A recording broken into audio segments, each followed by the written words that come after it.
What's going on, everybody? We're back for another episode of The Green Room. I am Mark G. That's a bad idea. Why? Because I'm high. Oh, okay. So I need to See? Yeah. See? Welcome. How's everybody doing? Welcome back to The Green Room. I am Mark G. As usual, I got LaRon with me. What's up? What's How you up, doing? man? Nancy Nicole. Long time. Hey. Welcome back. It's so good to be back. It's been a minute. Yeah. For her, It's in a minute. It's been a long Her schedule, bro. Yeah, I'm just saying. Her schedule. Yeah, She's yeah, like, no, I yeah. gotta go to Dubai. It's like, damn, like. Yeah, that's the terrible example. It is. You're right. Not Yeah, that's Dubai. terrible. But Nancy be on the move. And we got the homie. This was actually our very first, Our first guest ever. Ever, yeah. Eight- Oh, really? How many years he was ago? our 6 years ago. 6 years ago. He was our first guest. 6 years ago. So we got the incredible Tony Rock. He's not Back a in guest of the Columbus. show no more. No. That's the He's not a homie. guest of the show. That's the Yeah. homie. Good man. world, what up? I'm back. Back in Columbus, tearing down Funny Bone. How's the show? Shows are great. Shout out to Columbus for coming out. They come out in droves. They show love. We sell out shows. We make a lot of money. It's a great experience. It's a beautiful The thing. new material's working. It's all good, man. I've It's been all seeing good. posts all weekend about it too. Like people putting their Snapchats and like Mhm. Instagrams. And That's yeah. one thing. Columbus show up for comedy. Because I mean, yeah. Yeah, Ohio's like a good comedy state. Yeah. Like they come out in Cleveland. They come out in Toledo. They come out in When Columbus. you just in Cleveland? I was just in no, I actually had to I was supposed to be in Cleveland 2 weeks ago, I think. And I had to reschedule the gig because I got an offer to do a corporate, and you know, corporate money was ridiculous. Gotta I'm get like, that. and I got birthday weekend coming up, so I was like, yo, this is gonna fund the whole birthday weekend, so this check is gonna pay for everything. You've been teasing the birthday weekend. What did that look like usually? What Birthday we weekend doing? usually happens in Los Angeles, California, because we do it in to coincide with BET Award weekend. Okay. So I capitalize on everybody black and famous Nice. being in LA for the week. So we usually do Thursday through Sunday of just events. So this coming June 23rd, we got the friends and family dinner. It's private chef. My chef Tasha from Miami's coming out. My favorite chef in the world is coming out. Dope. So she's gonna cook for the friends and family Good dinner. talk. Friday we have the classics. That's we doing a party that night. That's the classic hip hop and R&B all night. Two of my favorite DJs, my man Chaos from DC, my man Fly Guy from Miami. He coming out. Classic hip hop and R&B the whole night. Saturday is the pool party. DJ by DJ Fly Guy, DJ Chaos, and my man DJ Sidekick. That's like a damn near all day event. Then we're gonna get some downtime after that, and then this night party that's also DJed by the same DJs. And then Sunday is brunch, Okay. and then people are gonna leave and go to the BET Awards if they choose to, and then Sunday night after that is a comedy show. We end it with a comedy show. So if we pull up, Oh, you invited to everything. You okay. invited to everything. all right, man. Yeah, I'm it's just real live. And then we call it the grand finale. This year we call it the grand finale because this is the last year we're gonna do LA. We're gonna focus on doing LA. Next year we'll do birthday weekend again. Yeah. But we'll do it in Atlanta, or we'll just say, hey, let's take it to Miami, or let's take it to. So we'll What move about it. home? You take it home? I'll take it home. Hell yeah. Take it I'll go home? Yeah, absolutely. Take it home. I mean, y'all should already know he's New York, Brooklyn. Brooklyn, New York. Shout out to Brooklyn. Yeah, man. So I wanted to get into a couple. Well, all right. So Yeah, I take the shades off. I feel like personal. I feel like we got to get the elephant in the room out the way early on the early. Okay, side, go. Let's go. Let's go. So obviously, because And just so you know, I'm glad you reminded me that I'm the first guest because I haven't talked about this on anybody else's podcast. I've had man. offers to go on podcasts, and I was Yeah. like, nah, I don't want to. And I've talked about it on stage. right. In seen small I part. was like, A small part I talked about on stage. I don't know what you saw. This was like the Right after. very first. Oh, show that you- night. when you came That out night I to was still Fox. hot. I was still hot. Yeah, Right, now I understand it, but when Yeah. I seen it, I text Mark. I was like, my nigga. Yeah, I was hot that night. I was like, go off. Yeah, that All was the like way. that was the very next day, or like the very Yeah, next it was like the very next show literally that I the had very after it show. happened. Yeah, was So like I was still Houston or hot. something, It was I've been in Raleigh, North Carolina. North Carolina. And then we was in Houston the next night, and I came out on stage in Houston, and everybody had their phones out, and Oh, it of kind of hit me course. like, okay, now they Of just want to course, see right, it. right. Yeah. So in that moment, I just said, hey y'all, I don't want to take away from the show. Like y'all came to see a comedy show. I don't want to be the distraction. Right. And these guys are all great comics, so I'm not talking about it tonight. And I just see the phones going down. You know what I'm saying? I was like, nah, let's not take away Right. from why we here. So Now, it was a if- one night thing. Obviously, unless you have been living under a rock, what we're talking about is, no pun intended, Tony Rock is the brother of Chris Rock. And a few months ago, obviously, we had the I don't even know what to call it, man. It was so. The slap heard around the world. I've been seeing that headline, Yeah. but it was so crazy that it happened that way. But obviously, we all know what happened at the Oscars. And I just really wanted to get your take on it. Like I said, get it out the way early because people who know that I know you, Right. they like, yo, what he say? What, Yeah, bro? yeah, You know, yeah. how you feeling? You know, whatever, Yeah. whatever. But just what was your take on the whole thing, and you know, where you at with it right now? All right, so little backstory. You know this already. I created myself and Russell Simmons a few years ago. We created the All Deaf Movie Awards. Remember that we did the All Deaf Movie Awards because we were pretty much called it the Black Oscars. We called the All Deaf Movie Awards / the Black Oscars because we were just fed up with the fact that the Oscars doesn't acknowledge our movies. Right. So we said, fuck it, let's do it. Like Russell has been very influential in my career. Russell was the guy that was like, yo, if they don't want to do it, fuck it, do it yourself. They're not putting up the money for this, let's do it ourselves. Let's get the money or find the funding to do it. Yeah. And I've had that mentality since working with Russell all those years. Like, no, let's just do it. You know what I mean? So we did the Black Oscars to just showcase the fact that the Oscars don't acknowledge our movies. I say that to say I don't fuck with the Oscars. I don't watch it. Every year it comes on, I'm in the house doing something else. I'm at the bar with my boys having a good time or watching a game somewhere. So I don't fuck with the Oscars. Even Chris, even the year my brother hosted, was like, yo, that's good shit, bro. I'm about to go. Do your thing, kill it. Right, I'm about to go. right. You know, my mom's came to LA, had the whole experience. She got pampered in the new outfit and went to Beverly Hills, and she had a great time. And that's what mom should do. Like, mom should beat it. But I'm like, yo, y'all have a good time. I'm out. I'm gonna go. Really don't fuck. I don't fuck with the Oscars. So I say that to set the stage for how it went down. I'm in the house. I'm watching a game. I got the NBA package. I'm watching the Portland Trailblazers and, you know, the fucking whoever, the Timberwolves. It didn't even matter. I was just doing something other than watching the Oscars. And my phone started going crazy. And you know me. I don't. Yeah. You know I don't. Yeah. Answer the phone. Yeah. The phone be right here ringing. I'm just like, I'll call him back. If I'm doing anything else, it's like I'll just get to it later. And the phone just going crazy. And then I start to worry because my entire family lives on the East still. I live in LA. So now I'm thinking, oh shit, something happened to my mother. That's what the first thought is like, fuck, man, they're calling me with some bad news. Now I'm scared to answer the phone. You know what I'm saying? But I have to now because I'm curious and it's like, I got to know what it is if it's something serious. And I take the phone call and it's like, yo, was that shit real? Next phone call, yo, what's up? Was that shit staged? I'm like, what the fuck is everybody talking about? Then Jordan calls me and that's baby bro, so I got to answer. Yo, what's good? Yo, you saw that shit? And I'm like, what the fuck is everybody talking about? And then he sends me the clip. And I see it like, nah, that can't be. What the fuck was Right. And people now, my phone's still going crazy. Text messages, tweets, Instagram. I'm like, oh shit, okay. So I call my brother's like right-hand man who I know is at the Oscars. And I'm still trying to get it figured out. I'm not like, I'm not in any headspace at this point. I'm like, yo, what's going on? Like people telling me that shit fake. And my brother's man, Matt, is like, nah, yo, that shit ain't fake, bro. So then now I'm like, yo, where y'all at? Right. Where the Now fuck you y'all ready to at? pull What's up?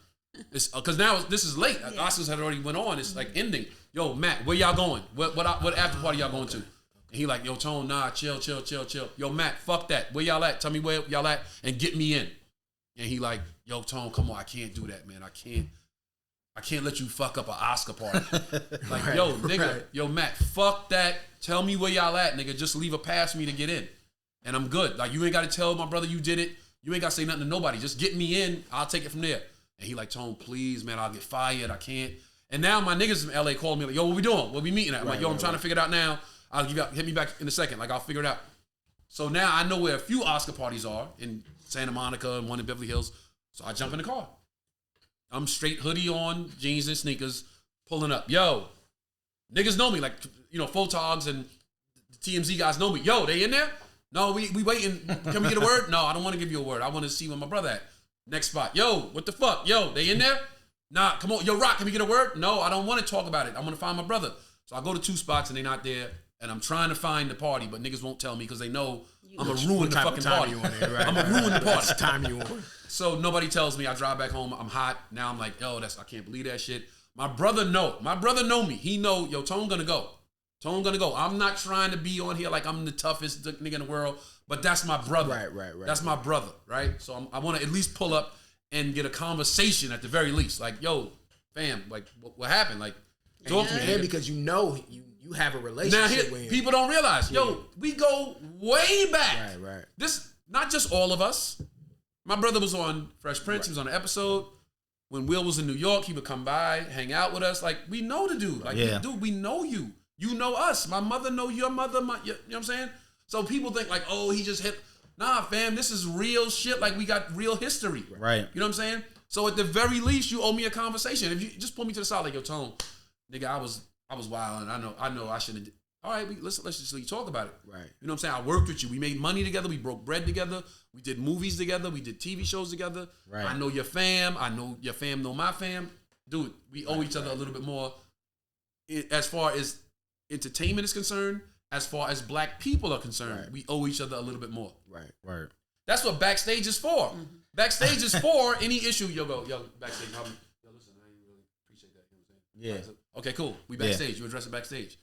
Not in the front of the world on what is it? The showcase of the highest showcase of the art form acting in the world is the Oscars. Yep. And that's what you choose That's to do. the Like you choose platform to you do it on, showcase yourself and look like that.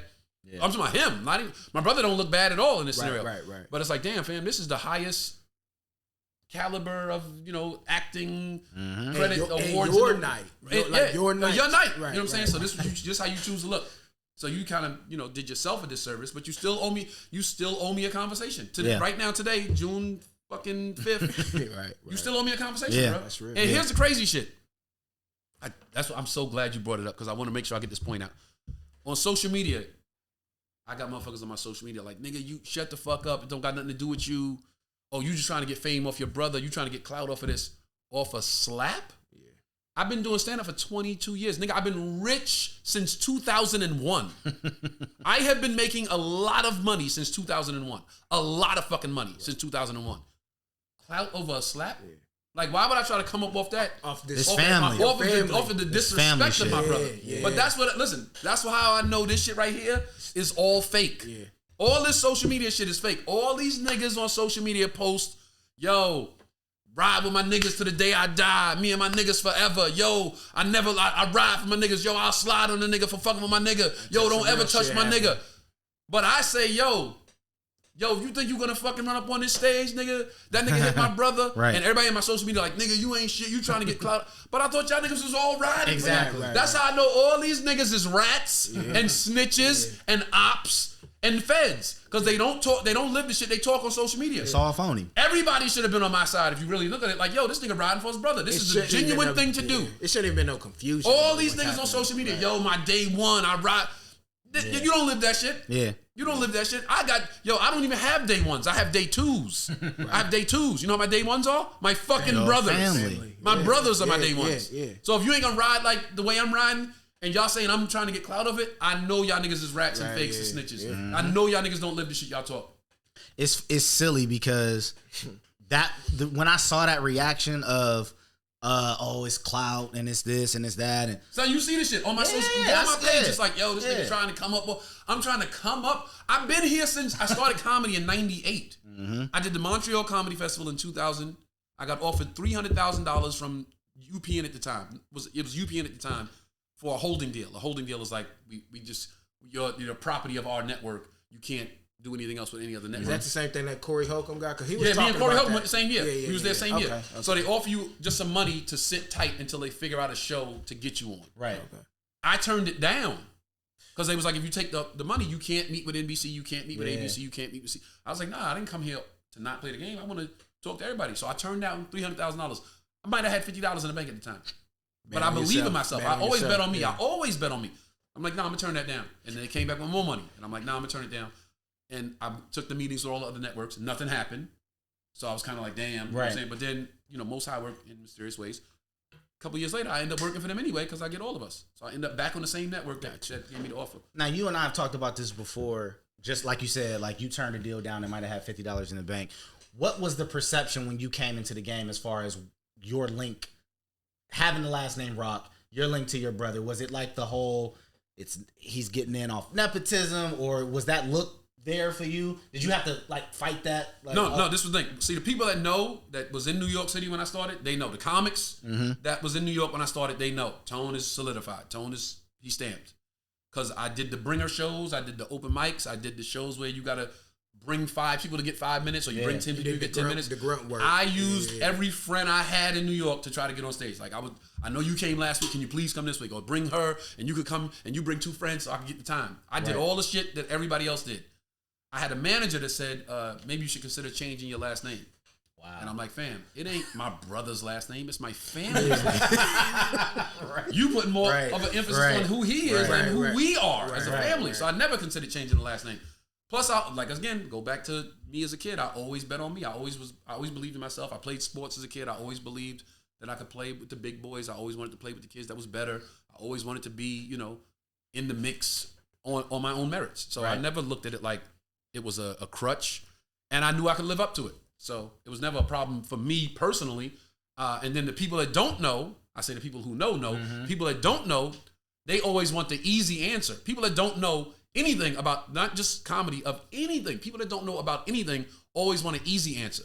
So it's always easy. Oh, he did it because his brother. Yeah. Because they need an easy answer. Yeah. They too, I don't want to say, they're not informed enough to figure out, oh, he did it this way because that way he gets credibility with his peers. He did it this way because now he believes in himself, so he did it this way. I purposely didn't take the same management. I purposely for years didn't go to the same agency because I didn't want to be under the umbrella. And I just was like, all right, I'm going to do it myself. And it paid off, It paid off it's working. So far it's working. I've been here 22 years, it's working. I was going to say, I don't even see that people look at you. Like when this happened, I felt like, oh, okay, put the name on it, that's his brother. But all these years, I've always looked at you separate. Like, it's not even like a same thing. thing with like Eddie and Charlie Murphy. I looked at it the same exact way. I never linked them together as like. And Charlie's on because of his brother. I never. Well, but Charlie came so much later. In his career when he caught his fire, it was a lot later on. But yeah, it's Guy, Tori, and Joe Tori. You never look at them they just try. Yeah, but for some reason, them niggas apart. But for some reason. With Tony, it's different. You know why? Because Tony's the one that's going to say, yo, I'm just as good. Tony's the one that's going to say, yo, nigga, I'm dope too. Tony's the one that's going to say, I might be fucking better. You know what I'm saying? Charlie was just like, hey, I'm going to be Charlie. Eddie's Eddie. Guy and Tori, like, Guy and Joe, like, hey, they... Tony's the one that's like, yo, nigga, I put my fucking hat in the ring. Let's go. Let's get it. I'm the one that talks the most shit. So inevitably, I'm the one that gets the most. I'm the one that gets fired on the most out of all of the siblings because I'm the one that talk the most shit. Yeah. So has it? How long after that happened at the Oscars was it just like you said, hype at your shows, phones out? Like when did it die down? Where it was like, no, that second night I killed it. I said it that night in Raleigh, and I saw how crazy it went. Literally after I got off stage, by the time I got off stage and went to the after party, that shit had 2 million views already. Yeah, and I was at the after party and people were like, "Yo, we saw that shit. It was lit." I'm like, "Oh, this. I don't. It's taken away from what I was speaking from the heart. Like, yo, man, nigga hit my brother. Like, and you was in adrenaline. I was the adrenaline. I was hot. It was still in my mind. And then when I got there, Samora was like, "You okay? You good? Because I know you know that's your bro." Shout out to Samora. And when she said that, I was like, "Yeah, fuck that. I'm saying something." You know what I'm saying? Yeah, but then the next night to see that it had turned into a spectacle, now it was like, "Okay, what are you gonna give us tonight?" It was like, "Nah, I'm not doing that. I'm not doing that every night. We ain't doing that shit." Now, so to be honest with you, I'm off it. I'm off it. That was. Don't get me wrong. That nigga still owe me a conversation. Right. But I'm off it because I don't want people to be like, oh, now that's all he talk about. So I say something about it on my show now, maybe a minute, maybe 2 minutes. Right. But I'm off it. I'm not even on it no more. Because another reason why, you know why? Because another thing social media has showed me is that some people, they attach themselves to it. And have no tie to either party, but they put themselves in it. I had a nigga on social media. I swear to God, I'm telling the truth. Came on my Instagram, nigga, you ain't shit, nigga. I'll kill you and your kid, nigga. You ain't shit, nigga. You think you tough talking all that shit? And I'm like, see a nigga like that? He put himself in it so deep. He's emotionally invested now, and I don't know where this nigga at. And I still like to walk. I like to walk around like I walk around. Right. So I'm like, this nigga has emotionally put himself in it. So he might see me one day and be like, yo, he right there. I could get him. So now I'm like, you know what? I don't even want to talk about it no more because I don't want to put no seed in the next dummy's head to think, let me get him because it means something to that dude to do something to me. Yeah. You know what I'm saying? Now, coincidentally, your brother will be here in Columbus. Got my ticket. 2 days from now. I had it before. He hit me like 3 days later after the shit happened. It's like, yo, I'm good. Just letting you know I'm good. And nigga, I didn't call you after it happened because I know you was somewhere plotting revenge. Yo. But hey, yo, I had to tell everybody. I told my assistants and everybody, like, yo, just let Tone go. Just let him go. Because he ain't no talking him off the ledge. He gone. So it's funny because knowing you since like I said, 15, 16, whatever time that was, 2015, 16. When this happened, I seen so many people come out like, oh, see, he had the right one. Because if it would have been Tony, if it would, I seen that. No, that's the first thing I seen that. I would say that's the first thing I said. That nigga, he knew. Yo, shout out to Marlon Wayans. Marlon Wayans is on Breakfast Club. He's like, yo, that nigga Tony is a what do you say? Tony is a sense of humor away from a long prison sentence. That's the only keeping Tony out of jail is a sense of humor. Yeah. I said, okay, you got it. That's good. And then Faison Love was on Vlad. He said, yeah, Tony want that smoke. Tony want that smoke. But I think that's just everybody knows. Like, even if they don't know y'all, like your family like that, they know. Like, people looked at it like, he knew who to test and play with. I mean, and not even the person, the stage, what it was. Right. Like you said, the whole entire environment, the situation, like there's a backstage, like you said, there's a backstage for that. There's a backstage for that. So to do it on that level, it was silly. But like I said, I just wanted to get your take on it because people would have been like, you gotta ask him. But speaking of your brother, one of the like in his, I want to say Bring the Pain, when he talked about making the cost of bullets. I think that was bigger, blacker. I can't remember which one it was. It was either the first or the second one. But it's funny, but it's not funny because it's like you come full circle now. No, that's why it's funny, because the funny is in how in the truth. Yeah. The funny is in the truth and how it pertains, how that joke pertains to real life. And so with that, with all of these shootings, we had the school shooting down in Texas. There was one today. I think in Philly. Oh, he was we was talking about in the car. 14 people shot, So when you South Street too, like where people shop and hang out. When you hear that joke, which is 20 plus years old, how do you feel about I don't politics? I get with it, I fuck with it, but at the same time, I know sometimes it's a dead end. But just from your perspective, what needs to change? Wait, you get with politics, and what do you mean? My degree is in political science. Okay, I went to college for that. Okay, so. As far as being informed on that end, like how government works, right? I know all of that, right? But as far as the outcome and what it produces, I understand that it's bullshit.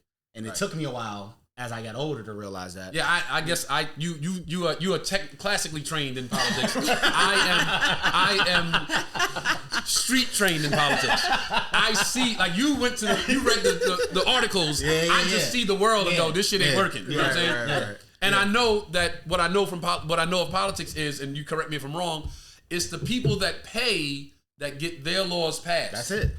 The people that have the money get their laws passed. That's it. Big pharmacy, they want these drugs on the market. They pay, they get their drugs on the market. The opioid crisis is a good thing for big pharmacy. Yep, the system is broken. Tobacco addiction is a good thing for big tobacco. Alcohol addiction is a good thing for alcohol companies. So politics is basically money. So do you think that there's anything that will ever trump money that would say... I do not. The white man has his claws dug deep in being rich. They're destroying the ecosystem and making money off of it. Yeah. And don't even care. Yeah. In essence, they're affecting their own health and the health of their families and their children, but they're making money off of it, so they don't even care. So I think the white man has dug his claws deep in the fact that money trumps everything. That's why it's not so much black and white anymore in this country. Right. It's rich and poor. That's and if you're rich, you can like all the shit that's affecting poor people. You rich. You don't live near it, so it don't matter to you. Yeah, I mean they went on the news that day. The health issues that affect poor people. You rich. Those health issues don't affect you. They had rich people on Fox News.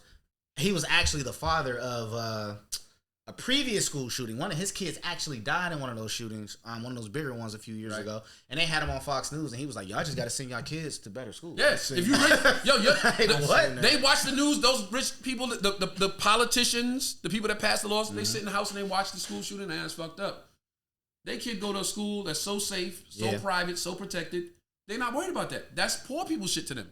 And rich people don't care about poor people, i.e. politicians that pass laws that make them richer don't care about the working man. Nancy, you got a high school age daughter. Like, what is that like for you when shit like that happens? Is it like a conversation? Is it how do you feel just in your mental, like sending your daughter off knowing that it could be that? You know what I mean? I worry. I mean, I'm a praying parent. You know?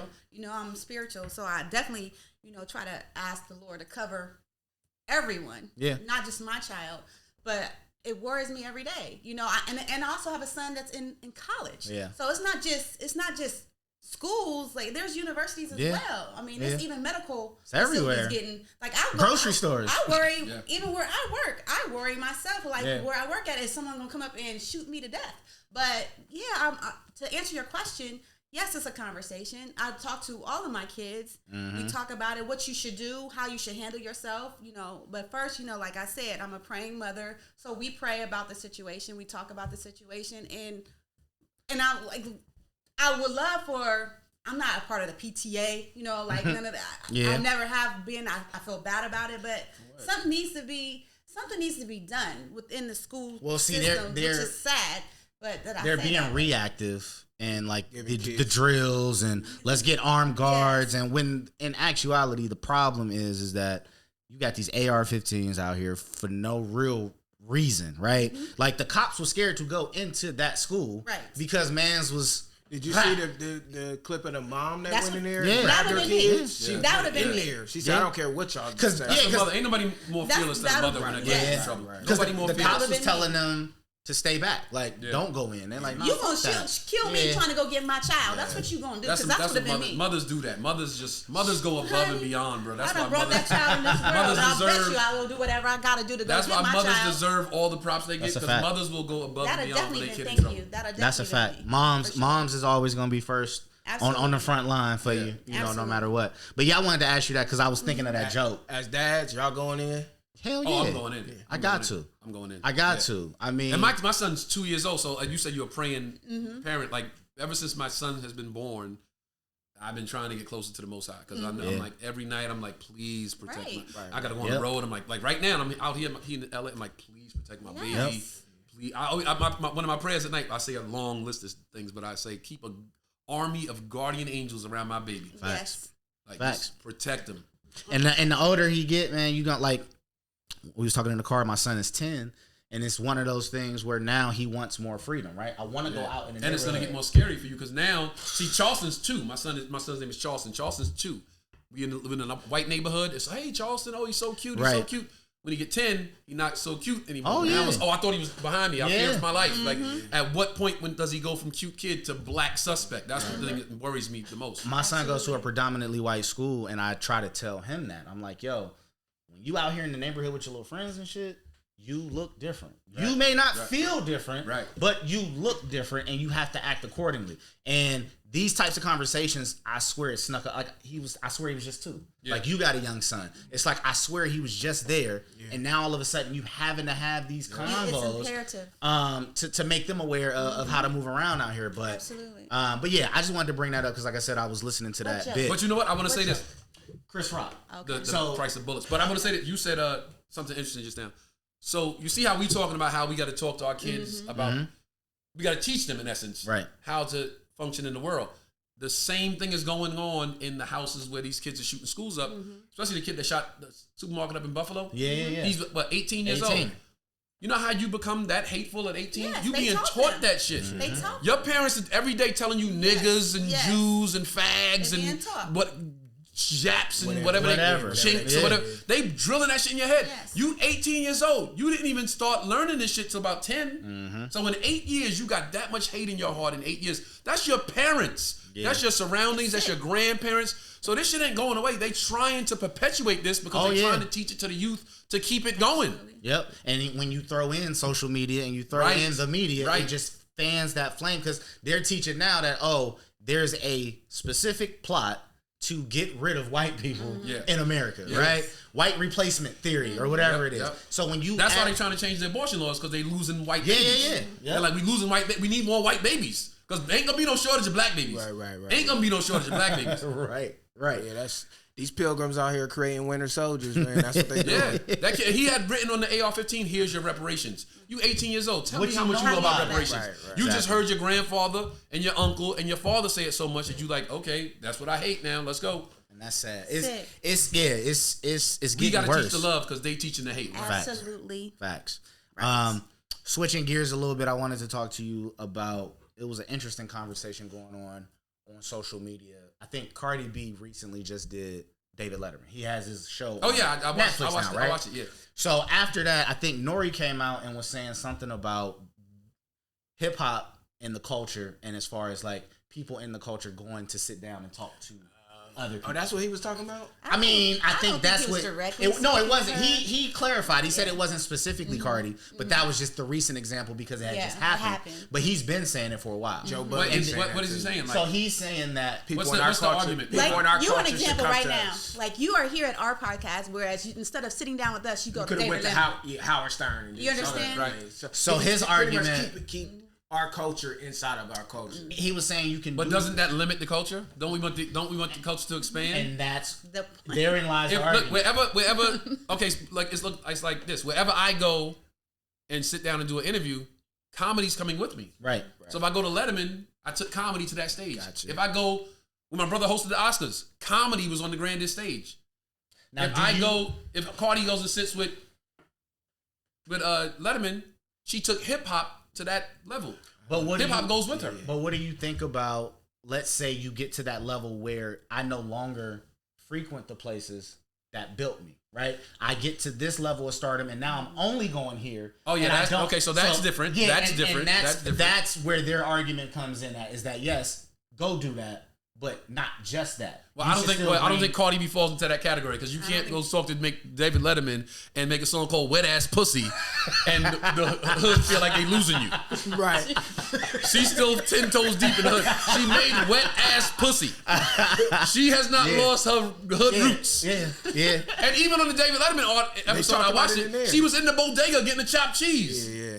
So she's keeping it. Yeah, she- Shout out to authentic. Haji. Shout out to Haji for Yeah. the chopped cheese. Have you ever, or like you were saying, agents, managers, all that stuff, have you ever been like steered in a direction of No. this ain't for you no more? Nah, I you need to can't. only do this. I can't be steered in the direction, bro.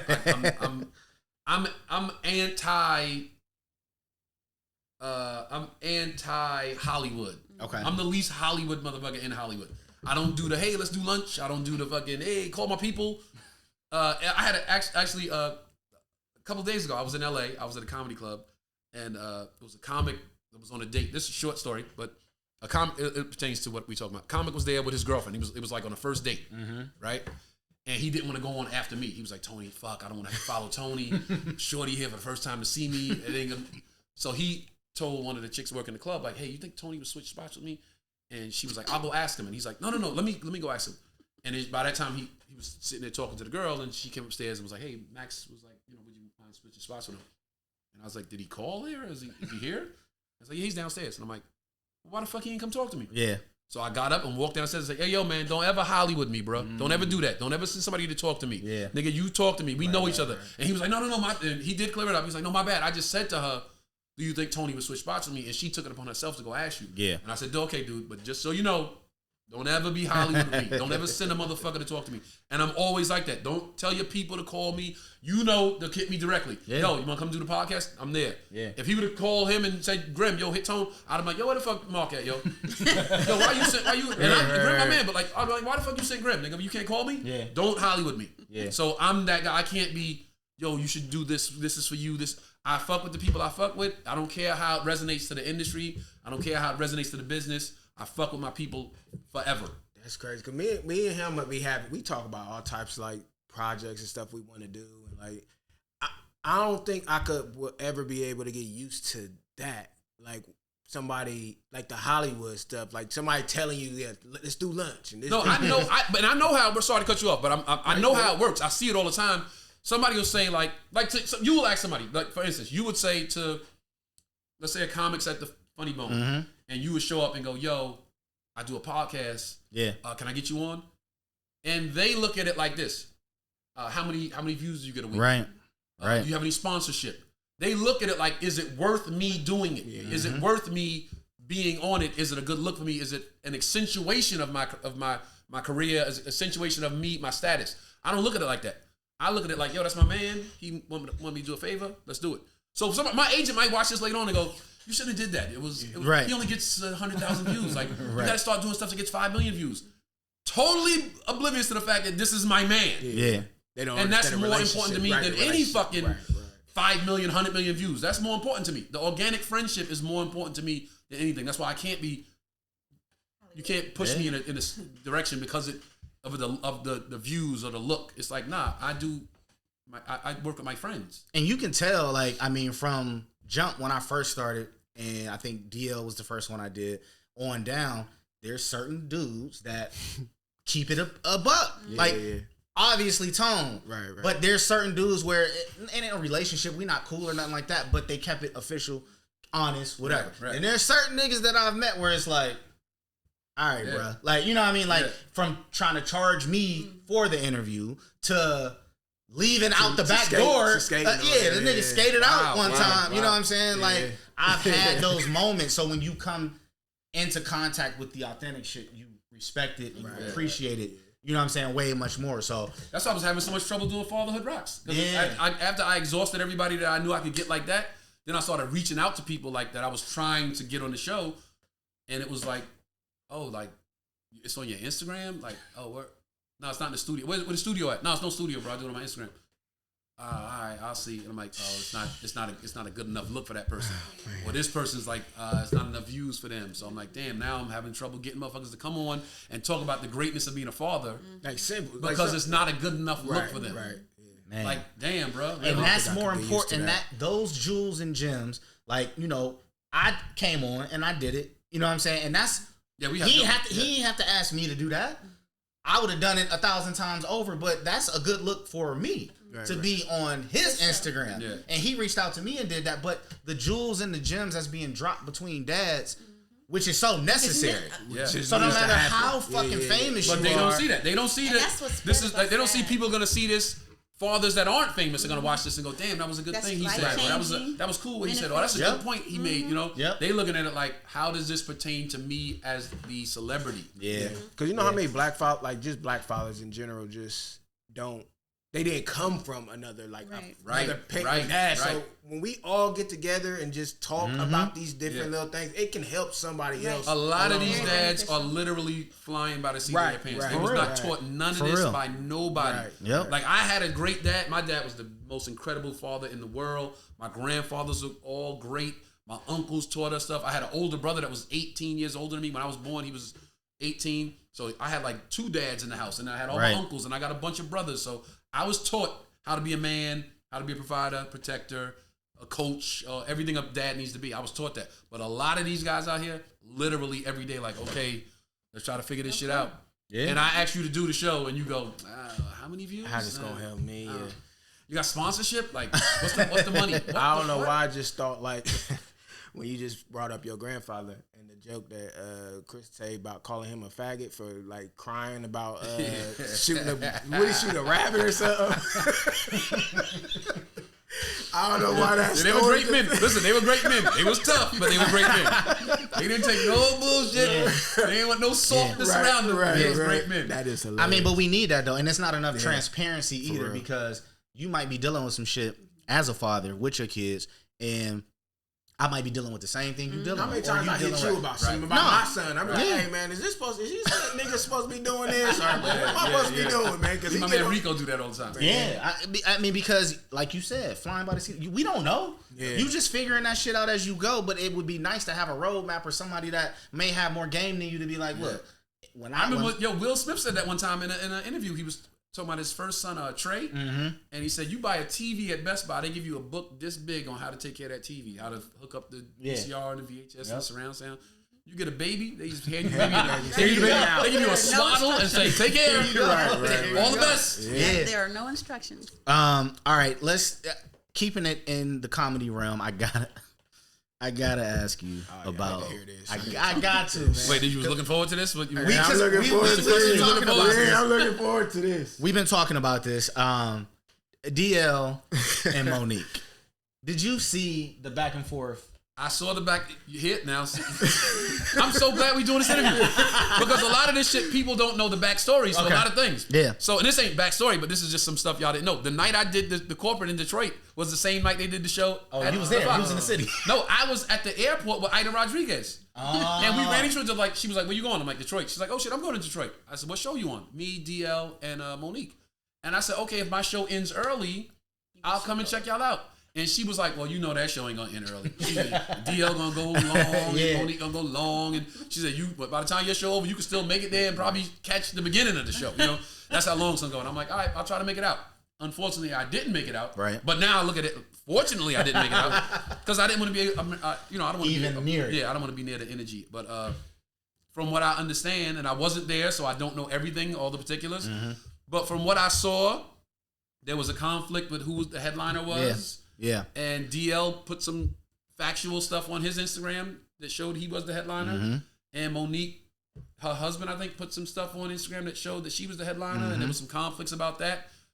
But at the end of the day, it's like, yo, we comics, man. Like, let's just have a good show. Like, I didn't know it was that serious. Who goes last? I was just about to say, because I don't think comics understand, like, us as an audience, we don't give a fuck who it's went for the people. before. It's for the like, people. we not thinking about, this person should have headlined this or this. No, we just want to be there to laugh. We didn't come And there to I've see been all on that. tours. I'm on tour right now with Mike. I'm on tour with Mike. It's me, Mike, some more. Quake's on a few dates. Lavelle's on a few dates. And sometimes when Mike's not on some cities, Mike isn't on. So it'll be like just me, some more. Excuse me 1 second. Mm-hmm. You can edit that out. So sometimes it'll be Mike won't be on the dates. It'll be some more will host. Me, Quake, Lavelle, DC Curry is on some. Arnez J is on a few. And sometimes when we have those mixed shows like that, some guys don't want a headline. So they'll call me, hey, Tony, you mind closing the show? And I'm like, I don't care. I'm just happy to be on the show. Right. I have always had, listen, I know if you say the wrong thing, certain comics are going to take offense to it. So I'm just letting you know right now, I'm just happy to be on the show. I'm never going to be the guy to argue about where I'm at in the lineup. I'm just happy to be on the show. Right. It don't affect my money if I'm first or last. It don't affect how I feel about myself if I'm first or last. This is for the people. Right. We have the greatest job in the world. Right. So I didn't know. I'm saying I didn't know. Tony Rock is saying I didn't know it was that serious. Yeah. Who goes first? Well, and who goes you last? said something about your money stay the same. I seen one of their arguments. I think it was one of DL or That is Monique's, headliner whoever, money. yeah, different. whoever is headlining, they need the most money. So Okay. I think that was part of the Some contracts are conversation. that Yeah, way. something happened. But Is that a big thing in I've said this before with regards to Monique, and there was some she fired back she fired back at me. But I've been raised this way, and I don't know. I thought everybody was. I was always raised that you don't count nobody else's money. Facts? right. The only money you should be concerned with is your money. So as Facts. long as you get your money where you want your money, Yeah. I'm not concerned with where you got yours or where you got yours or where you got yours. I that's how I was raised. If that's a problem, I'm sorry. I didn't know that people wasn't raised like that. But I also didn't know that you can contractually stipulate that you have to be paid the most. Right. Because I don't negotiate everybody else's money. I negotiate mine. Yeah. They send me a contract and I go to my agent and go, yo, we could get more for that, man. They want you to do this show, this much time on stage, this day. I go, yo, I think we could get that up. And my agent go, you want to try to get it up? Yeah, we get it up. You cool with this? Yeah, I'm cool. Yeah. Once I say I'm cool with that, I don't care what anybody else got. That's it. I gotta feed my son. That's my only concern. Feed my baby. do y'all believe like where there's smoke, there's fire? As far as what? I believe that. I believe that. As As far far as like it's way too many Oh, people I mean, having these I issues. mean, the theory is proven. It's Right, not like yeah. you can't disprove that where there's smoke, there's fire. Right. Yeah. It's science. At It's this point. scientifically Yeah. factual. Yeah. I think that like when I saw the clip, I was just like, why? I was like, for what? I text you early that Yeah. morning. It was like 6 Yeah. o'clock. I'm like, man, Yeah. why did she get? I mean, And I was DL made a do good that. point. DL made a great point. If you mad, you mad. I understand being mad. Sometimes we get mad at things and we just want to speak out. You saw me do it. But then he made a point. Okay, she mad. I get it. She was upset about the contract and the show. What that got to do with my sexuality? What that got to do with my wife? Right. So She now was it's going like, too far. But that's when women argue, and you correct me if I'm wrong. When women argue, the gloves are off. It's no holds barred when women argue. That's why I was taught. Another thing I was taught, and you could take this one with you as well. Never argue with a chick. Never, because women argue from a place of there is no crossing the line. There's no line. Yeah. There's no line whatsoever. Emotion. Yeah, so it's like I'll talk about your moms, your kids, your this, she and men went kind of in. argue like this, like damn, that's a little too far. I ain't gonna go that far. Right. We still kind of have like a calmer head, like you know, I ain't gonna take it there. But that's why you don't argue with women. How do you feel about that? Like, I feel like comedy, especially black comedians, I should say, Like it seemed like y'all are somewhat of a fraternity. No, we are. You know what I mean? Yeah, we are. Fraternity. So when shit like that happens, is it kind of like behind the scenes, like that's just their business, or is it like, damn, y'all kind of, you know, does that reflect upon the whole? No. community? I look at it because they OGs in my standing. Like Monique and DL are OGs to me. They up here to me. Right. I'm down here. So I look at it like that's their business because of the stature they have in, you know, the world of comedy. But as far as the comedy fraternity, it's not a good look for us, for two black comics to be doing this, and man and woman too. And man and woman, black and black. Right. Because the people that aren't inside of it look at them like, even the slap at the Oscars, it's like the people that's outside of it, i.e. the white people, are like, look at this, man. Yeah. The nigga won an Oscar and this is what he doing. Man. You know what I'm saying? They on a show, they on a sold out show in Detroit, and this what they doing? Like, they always, the white eyes are always looking at us, and they always looking for an excuse to go, this why we don't hire them, this why we don't pay them the big bucks, this why we don't put them on this why they don't have sponsorship, this why, they always looking for a reason to not give us equal, you know what I'm saying? And that feeds into it. It's nice. Man, I love these type of conversations with comics because it's just like I wouldn't even have thought like how you are, your stance and your position on all of these things. Like I don't hear these conversations from other comics that are like up in like you, right? Like just up y'all comics that are up instead. I don't hear these conversations about how you should carry yourself or how people lose themselves. I ain't gonna say how you should carry themselves, but some people just lose themselves along this journey, right? In that field, and they start developing these rules. But you know what? Those people that didn't have a firm grasp on who they were to begin with. Gotcha. My father's a truck driver. My mother's a school teacher. I conduct myself like my father's a truck driver. My mother's a school teacher. Right. And that's never gonna change. Yeah, that's real. That's dope. You talking about kids, talking about all of our kids. We all got kids here. One thing that I've come to realize is that I'm raising my son in a way that I wasn't raised in. Right. I come from a different place. They say you have to raise your kid. You can't raise your kid the way you were raised because the world you were raised in doesn't exist anymore. Man, talking about that. We was talking about that. We literally was talking about that. It's funny because before I ever had a child, I used to tell myself like, man, whenever I have some kids, they're going to have to go through the same shit I went through. I'm going to drop them off. They're going to have to go get dropped off in the hood. Real talk. Yo, that's so funny. I tell wifey that all the time. I'm like, yo, as soon as Charleston can dribble the basketball, I'm taking him to the hood, dropping them off, giving them $20. Listen, and I'm going to come back and figure get it out. You're either going to have lunch, and you're going to have your ball, or you're going to have your $20 going and no basketball. Right. But you're going to figure it out. Right. I used to say that. Like, this is what he got to go through. And then he's here now. And the older he get, and I'll be like, I don't know, because he's not built because we same way. We are hood kids raised in suburban. Yo, we built totally different, right? Bro. He said that in his last special. He was like, I had to realize I'm raising a suburban ass kid. Like, this ain't that. Yeah. So my question is that where do we find the balance? Because like we were saying earlier, my son is still a black boy. He still needs to understand certain lessons, but I also don't want him to struggle or, you know what I mean? Like, right, no, that's the thing. That's the balance. Those rules ain't changing. The white people that don't like us still don't like us. Yeah. And they're doing everything to stop us and, you know, keep us down. So those rules ain't changing. These rules have changed as far as you didn't grow up where I grew up. Right. You don't have to go to the school I went to. You can get an opportunity for a better education. You're gonna have a different friend group. Right. You're gonna see different things. Like Charleston, I took him to Turks and Caicos for his first birthday. I took him to Jamaica for his second birthday. Man, we sitting on the beach one day, and he's 2 years old. He don't get everything I'm saying. There. But we sitting in the sand, and I talk to him like he's a young man. So we sitting in the sand, and I say to him, "Hey man, you know, me and Grandpa never did this. Me and Grandpa never went on vacation. Me and my pops, we never went anywhere. Right. My father worked 2 full-time jobs my whole childhood. My father worked 80 hours a week. He would work 8 hours, get off work, and go work 8 hours to make sure his kids had. And his vacation was literally, we would load up the station wagon.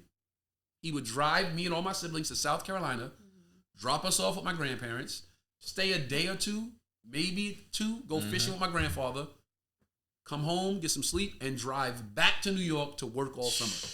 That was my father's vacation. Man. My father never took a flight out of the country. He never went to the Caribbean. He never went to Hawaii. He never went to Canada, as far as I know, maybe in his youth. But Yeah. so when I'm sitting on the beach with Charleston and he's 2 years old, I'm like, hey man, me and Grandpa never did this. Like, I'm gonna make sure that we do this as much as This is possible. natural. This is a natural. And even when I life for you. can't do it anymore, I'm setting him up to be so open-minded. I don't want him to subscribe to some stupid notion as, yo, I'm from 3rd Street. Yeah. Like, niggas literally die over a street that they don't own no property on. They don't make any money from, but they will kill you if you're from the other street over.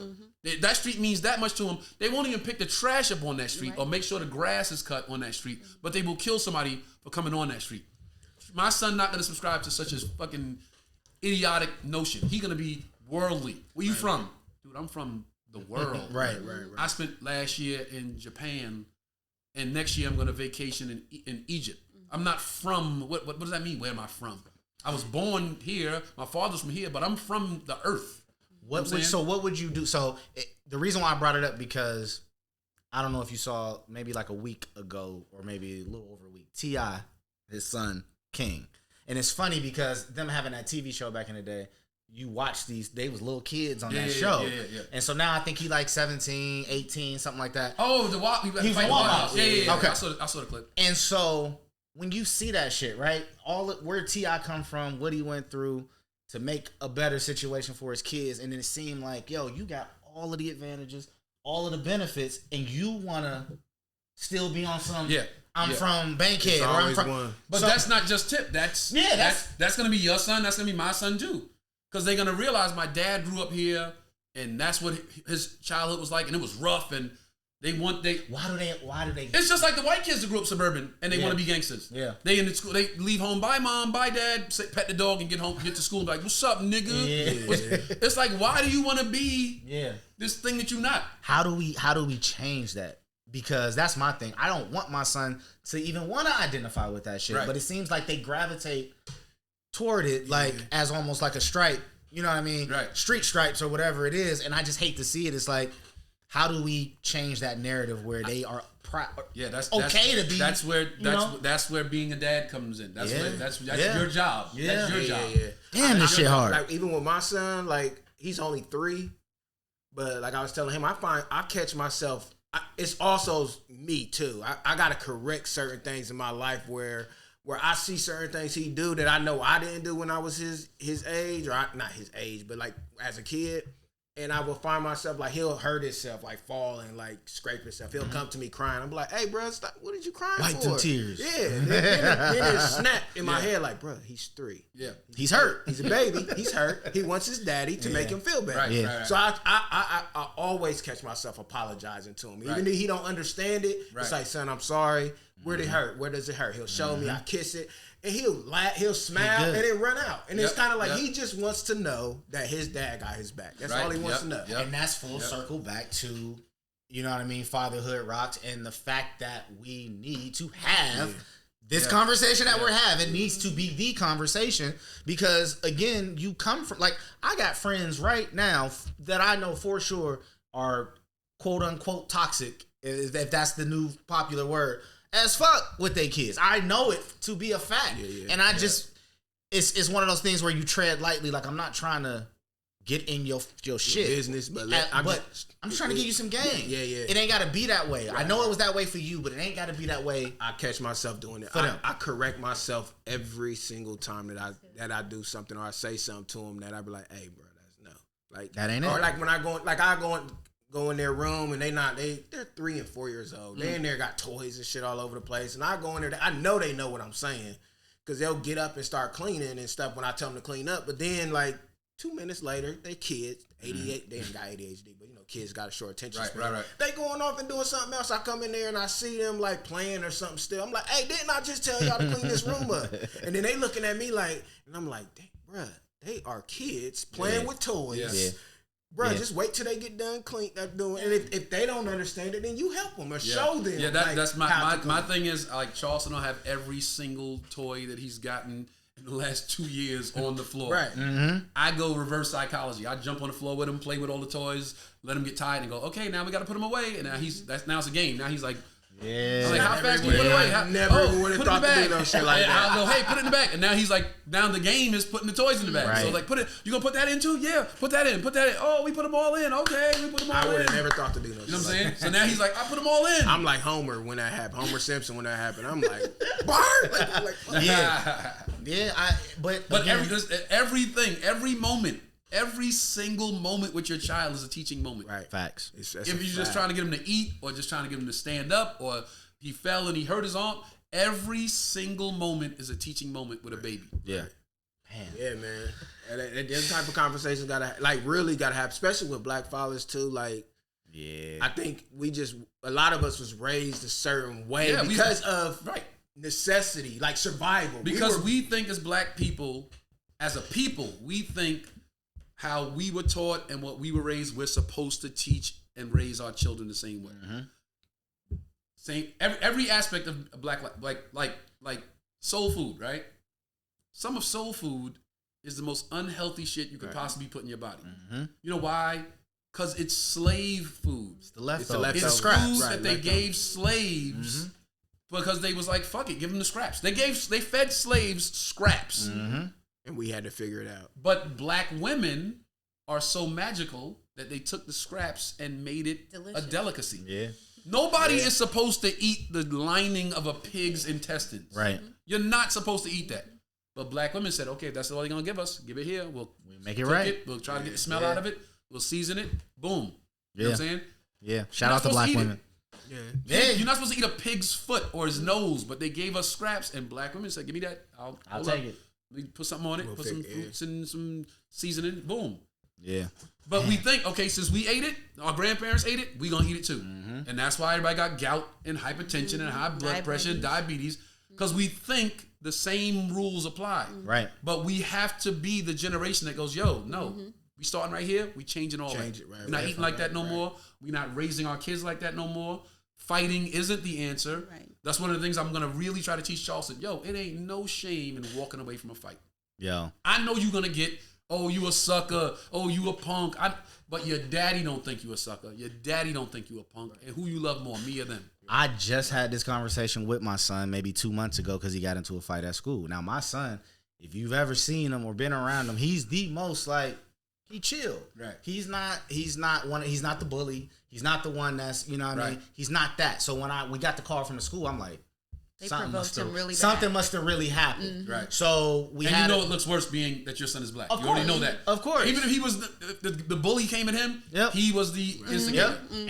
And that's exactly how it went down. He had a back and forth with this kid, and then eventually it led to the kid saying something about his mother, right? And I guess the gloves was off once he said something about his mother, so he hit him. And I've never taught him that. He don't see that from me. He don't, so obviously the part of me was like, good shit, my nigga. Like, I'm glad that you know what I mean? Defended your mom. Yeah, you defended yourself. You did what you needed to do. But That's gonna be me. I'm gonna be on the side note, like with his mother, like we'll talk to him. We'll get him home. Yeah. As soon as we get the call, like yeah. you know what talk with your mother, boy. And that's what I told him. Like, look, you did what you had to do, but I did have that lesson with him that those were words. They was just words. He didn't put hands on you. He didn't do nothing. You You know what I wasn't mean? protecting yourself. Exactly. And I had to give him that lesson. But again, we come from that place of it's on sight. Like it's whatever. It's once it's tension, you Yeah. feel it. You gotta react to. I that think that's tension. one of the things that I might have a little bit of a slight edge over you guys now because I'm a comedian. So Charleston gonna he see. gonna have them jokes. Oh, daddy's it's just words. Like you said, it's just Right, words. right. So he'll know when I'm on stage joking and I say stuff. Dad, you said this. No, it's just a joke. I didn't mean it. It's just Right, so he'll right, have right. he might have a better understanding of Yeah, it. Oh, it's just right, words. yeah, right, So when somebody's snapping on him, plus he gonna have them jokes like you said. Yeah. So it's like, oh, you want to fuck with? Okay, let's go. yeah, You know Let's what do I'm that saying? then. What I know you on the road all the time, but man. what is when you do have time to sit back, watch shit, TV, all that? Like, what's your shit? What you watch? What you listen to? What? My show was Ozark. It just ended recently. Yeah. And you know what I just started watching? My brother Jordan, shout out to Jordan Rock. Jordan told me, hey man, you know what show you should watch? Because there's a lot of TV shows that the whole world loved that I never saw one episode. Yeah. I never saw an episode of The Wire. I just watched it last year. I never saw The Sopranos until 2 weeks ago. I never Jordan seen told it. me, Jordan said, yo man, I really think you would enjoy The Sopranos. Like knowing you, who I know you to be, I think this show would really resonate with you. And I was on the plane one day and scrolling and That shit was like, let me start with episode 1. I'm 4 episodes in. Yo, I've never seen Sopranos. Yeah, Sopranos is dope. So yeah, I'm starting the Sopranos now. To answer your question, I'm starting Sopranos now. I started watching this show Hacks on HBO Plus. Oh yeah, with girl from Designing Women. Yeah, I can't think of her she name plays now. She's a comic. Pretty good show. I'm watching that. Yep. I'm watching We Own This City. Baltimore Police Department. Fire. Of course, I'm deep into sports, so I got the package. I got the baseball package, football package, NBA package. Yeah. You watched the fight last night? I did watch the fight last night from the comedy club. Yeah, sports crazy. I'm reading right now. I'm reading the Rick Ross book. I read a lot of biographical stuff because it's always opinions and biographical material, and opinions help me write material. Gotcha. I read somebody's point of view on something like, oh, I never thought of that, and then put my point of view with it. That's a bit. I can write that down. Yeah. I read a lot of biographical stuff. Yeah, just music. I listen to everything. You know me. I'm a hip hop head. So I listen to. I give everybody a listen, and then like, nah, that's not for me. I told him, I was like, Meth got a new one, right? I listened to it that day. He was on the phone, like, no, I'm pulling it right now. He came back, he was like, couple joints, you know what I'm saying? Wait, Method Man? Yeah, he got a new one out. Maybe like 3 weeks. It came out right around when Kendrick came out. Yeah. But that's probably why I didn't know. But that's how I know, like, he for real, like, he listened to it. I was on the road too, so I was in the hotel, like, perfect time. I listened to a whole album. The baby wasn't there. I'm like, boom, blasting that shit in the hotel. Like, okay. He had a couple joints on there. What about y'all? Anything y'all want to tell people to check out, really listen to, watch? Listening. I've been listening. Nancy, you've been quiet. I've been listening. Soaking up all the game. She never heard 3 guys talk like this. No, not like this. Usually, if it's just us, she think we be on some. And honestly, we still be having these conversations, but I feel like you being here, it may have like opened it up a little bit more, where she's like, okay, they ain't just talking shit. Yeah, talking bullshit. Talking bullshit. Mm-hmm. Nah, I can't even think of nothing I've been watching. No, the Peacock. They got this. It's like a comedy show. It's a comedy. It's called like Bust. She a stud. She a comic. Yeah. It's called Bust Down. Is that what it's called? I watched it. Yeah, I've been watching Bust Down. I watched it. It got Chris Redd from SNL. Yeah. Chris Redd is on it. Yeah, it's funny. Yeah, it's funny. Okay, it's funny. But yeah, I always just like to throw that out there just to see what people be on, because like you will hop on social media and it be some shit you ain't never heard of, and everybody, like you just said, everybody done seen every season or every whatever. No, that's because I do the 20 Questions Tuesdays on Twitter. Yeah. Every Tuesday I do 20 Questions Tuesdays on Twitter, and people will still hit me like, yo, you still never saw The Wire? Like, because I put it out there before. You still never saw this show? I'm like, I'm trying. I got so much stuff. I got too much to watch. I'm literally working. just started The Wire like last year in COVID, and I didn't even finish Baltimore, it. Yeah, but I still ain't finished. Ridiculous. I ain't finished. Watch The Sopranos, man. That shit is good. So we can end it with this, and it's funny that you mentioned 20 questions. So I just want you to give me this real quick, and then we'll get out of here. No. But on 20 questions, I think somebody asked him about celebrities, right? Like meeting other celebrities or meeting. Oh yeah. What celebrity did I meet that was like the oh wow moment for me or something like that? And I said I don't usually like meeting celebrities because they always ruin my idea of how dope I thought they were. I'm scared. They never live up to the expectations I had, and maybe that's a little bit on me. Like now that I'm saying it, I'm hearing myself say it. Maybe that's a little bit on me to think that a person will be that dope and then they not. It's like it's no fault of them. It's like I put too much on them. You know what I mean? Right. But yeah, I don't like meeting celebrities. I would just rather think they super nice people in my own head than to meet them and they ruin my idea of them. There's only one person I think I would literally stand out over. Iverson. Yeah? That's it. I heard a couple people saying that recently about AI. Allen Iverson, that's it. Like, I was just watching something. It wouldn't be like, no, it wouldn't be no shit like that. But it would be like, damn, bro, that's Iverson AI. over there. Yeah. Wait, hold on. I'm going to see if I still have this video.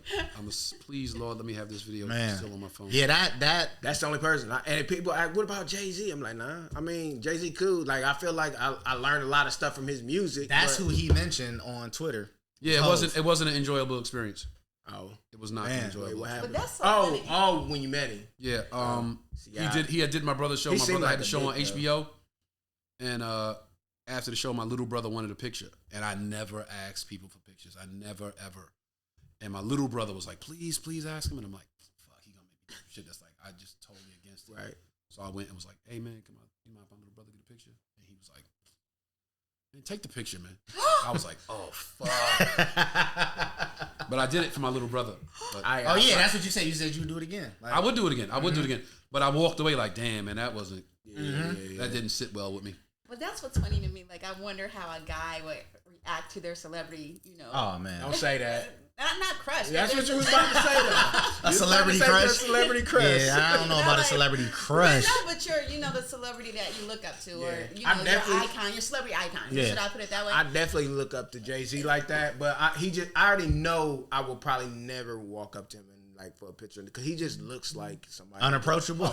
He looks unapproachable. But do you have that person, Nancy? Like if you met him, you would like. Well, he's deceased.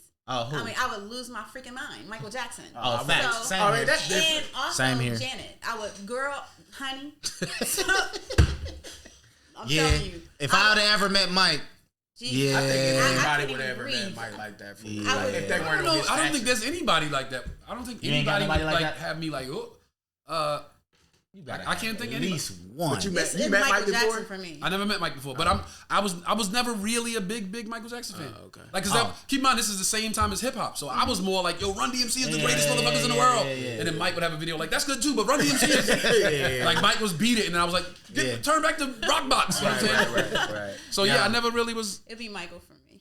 Well, that's funny we mentioned Mike because we got some further conversations to have about that. But Tone, as usual, man, appreciate you like just being your candor, man. You always open I'm book. still thinking like, who the fuck? Who's that person? I met Kareem Abdul-Jabbar. Kareem Abdul-Jabbar is the greatest of all time, in my opinion. I met him and was like, I just wanted to talk to him. I was just like, yo, you the greatest ever. I don't care what nobody say. He was like, oh, thank you so much. And I was like, I'll tell you why you the greatest. And he was like, I just kept talking. Like, I was such a fan. I didn't let the meeting him ruin the moment that ruined it for me. I just kept talking. That's how I would be with Iverson. That's my go. Man. Iverson is my go. I would go. I said, you the greatest, man. You was a champion in high school. You was a champion in Ran college. down his I said, life. they outlawed dunking in high school because you were so dominant. He like, nigga, I know. I said, they outlawed dunking in college because you were so dominant. They didn't outlaw dunking for Michael Jordan. They outlawed dunking for you. And he was like, yeah. I said, you won the shit. You won the championship every year in college, and you would have won that shit 4 years in a row, but John Wooden didn't play freshman. John Wooden wouldn't start freshman. Yeah, he did. So he That's would have won facts. that shit 4 years straight, That's and John facts. Wooden played freshman. He's like, yeah, you're right. Yeah. You scored more points than anybody in the NBA. And he was like, yeah. I said, and I don't care if LeBron break that shit. He didn't go to college. So he got a 4-year head start on you. So you still the greatest. He was like, yeah. I said, and you whipped Bruce Lee's ass in the movie. And he was like, yeah, you're right. I said, that's why you the greatest, man. You the greatest ever. Was y'all sitting down? Or No, we was at the NBA Awards. I was doing the red carpet. Okay, I was on the red carpet, and they was shit. like telling me what player was coming down the carpet, and I was like, certain players. I was like, I almost talked to that nigga. He good. Hey, we got so and so. Nah, he good. And I looked down. I was like, is that Kareem? Yo, can I please get Kareem? I was like, please let me get Kareem. And I'm not gonna lie, I was getting a little like, I was having my moment. I was like, oh shit. And he came walked up. I was like, how you doing, sir? It's like, nice to meet you. Yeah, how are you? And we waiting. It's commercial breaks. I'm standing there. I'm like. Just so you know, you the greatest ever, man. You the greatest ever. I don't care what nobody say. And you've already had your I moment. said, we be in a barbershop. You the GOAT. You the greatest ever. You better than Mike. He's like, well, I mean, some people have their opinion. I'm like, no, fuck that. You better. I'm disagreeing with him about him. Exactly. Hey, I already know that's how. well, that's your one then. That's got to be your But one. I was looking for the video. I have a really dope. I'm gonna find it. I'm gonna send it to y'all. I have one of the most authentic, real conversations ever recorded with me and Allen Iverson. Man. NBA Awards, same weekend in LA, right? Yeah. NBA Awards. They having a party that night. They want me to do the red carpet for the party. I did the red carpet for the NBA Awards, and then I did the red carpet for the party that night. And my publicist was there. Shout out to Cece. And she was like, this player's coming, this player's coming, this player's coming. Who you want to talk to? And she was like, it's AI's party. It was for the relaunch of his sneakers. Of the answer, yeah. So that's what the party was for. And I'm like, I gotta get AI. And he came, and he knew who I was because I met him before when he was on my brother's show. And he came, oh, what up, Rock? What's good? Like, okay, cool. And we went in the back room to talk. And we had like a little 10-minute Q&A. Mm-hmm. And when we finished, his people are like, Allen has to go now. You know, he got his people. They got to wrangle him out. Right. Because he had to talk to people and give his speech and all that. And we leaving, and he stands up, and he's like, yo, be cool, man. And I get up, and I'm like, yo, that's dope. I go, can I get a flick? And I take the flick, boom. And then he just puts his hand on my shoulder. He's like, hey, man, listen, I just want to let you know, bro. Like, I know you don't got it easy in this business, bro. I know, like, you coming behind your brother and people always got shit to say about you. But, yo, you your own man. He's like, yo, I fuck with you, bro. I watch you on TV. Funny dude. And he just talking, like, I didn't ask him to say anything. Like, can you say some nice words? And my man that put the whole thing together, the NBA Awards, was over there recording it. Caught it. Wow. And he's just like, hand on my shoulder, like, yo, I got mad respect for you, bro. Like, you did this on your own. I know you didn't come on your brother's coattails, and you know, That's I dope. Nah, I need to respect see you. that. He's like, I got real respect for you, man. Give me a pound. And I was like, oh shit. And he walked away. I was like, damn, that. And I looked at my man Mike was standing there. Mike was like, yo, I got it all. And I'm like, get the fuck out. He's like, I got it all. I'm like, bet. So I'm gonna find it, send it to y'all. Nah, that I already, and that I can already tell. Look at him and tell like he probably one of them cats that just like laid back and just chill. Yeah. No, he's every time I've ever run into him, I ran into him in a club one night in DC. I'm in DC on some doing it big shit. I got my own table. I'm popping bottles. That nigga at the bar, leaning on the bar like just drinking. I'm like, yo, you wanna come to the table? He's like, bro, I'm good. Man. And it made me look at my life like, why the fuck am I not just sitting, bro? Why am I there doing this shit? Why am I fucking wasting money on these bitches I don't even know? Like, he's just drinking at a time by myself. Like, I should be like AI. Yeah, Oh, man, that's man. my goat, man. That's Yo. my goat. Yeah, cool ass dude. Cool ass dude. Hey, but like I said, man, appreciate you. My as man, anytime, always. all love. You know what it is. I start talking, I go. Like I told you when we started. Yeah, we good. So, once again, it's the Green What Room. fucking time is it? Okay, we got it. LaRon, Nancy Nicole, Tone Rock. We out. We out of here.